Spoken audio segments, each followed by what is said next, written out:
question, the answer must be that there's no single silver bullet that will achieve this balanced outcome between growth, social inclusion, and environmental sustainability. What are really needed are strategies, national strategies that combine a set of different policies.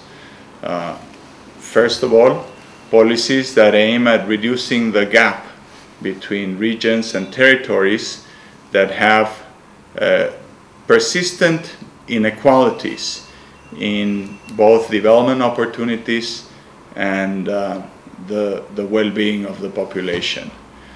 Differences in rates of economic growth, business startups, but also in poverty rate or inequality levels or gender inequalities or gaps, for example, in levels of pollution, land degradation, water contamination, and so forth.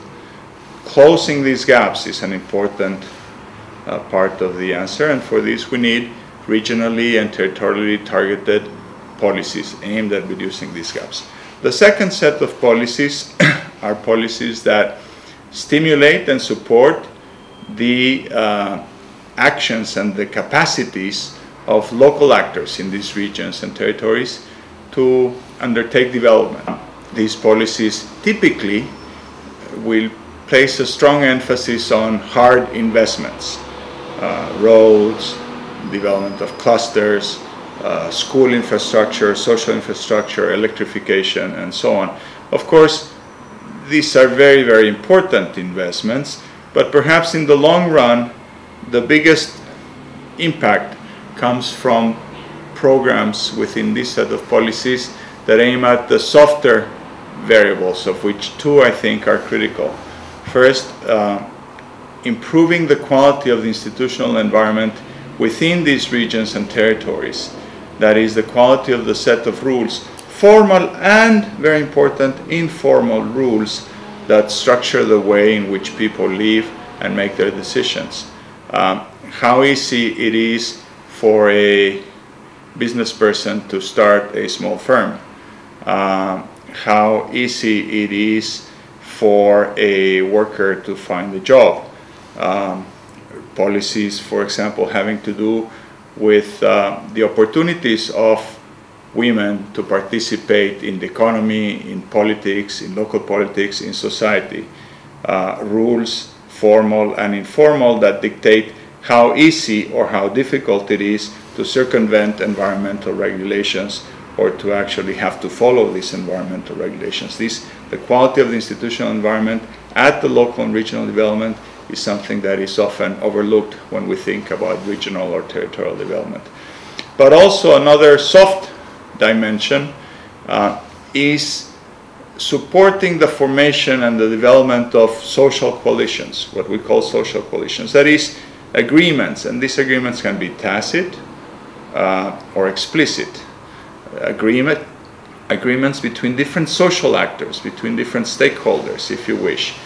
Agreements about what type of future they see, where would they like to be in the next 20 or 30 or 40 or 50 years, how they want to get there, what are the, let me call it, licit or illicit, not in a legal sense, but in the sense of being acceptable to them, and also legal, what are the licit means of achieving that future, and very, very important, how are they going to deal? How are they going to solve the trade-offs that they will find between objectives of economic growth, social inclusion, and environmental sustainability? Developing these social coalitions and shaping these agreements about development is something that takes time, and that is often a critical variable that public policies do not take into account. So those, I would say, are two very important sets of policies that frame within a coherent strategy can make a big difference in terms of achieving development patterns in which economic growth, social inclusion, and environmental sustainability are more or less in balance at the regional and territorial levels.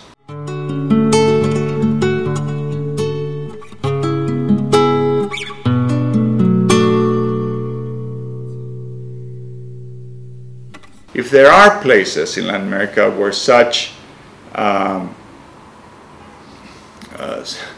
development patterns have actually occurred, did we find in Latin America in our work places that have had reasonable levels of economic growth with progress in the social dimension and without making a mess and destroying the environment, but actually making sure that development is environmentally sustainable?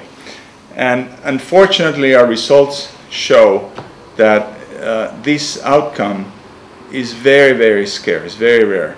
At best, 10%, we looked at 10,000 municipalities, and at best, 10% of them have achieved more or less this type of balanced outcome between economics, social, and environmental considerations or objectives. And we, of course, derive a lot of conclusions from the fact that this outcome is very scarce. There are powerful forces that prevent this from happening more frequently. However, perhaps more important, or as important as emphasizing how scarce they are and why they are so scarce and what that means for public policy, is emphasizing that these 10% shows that it is possible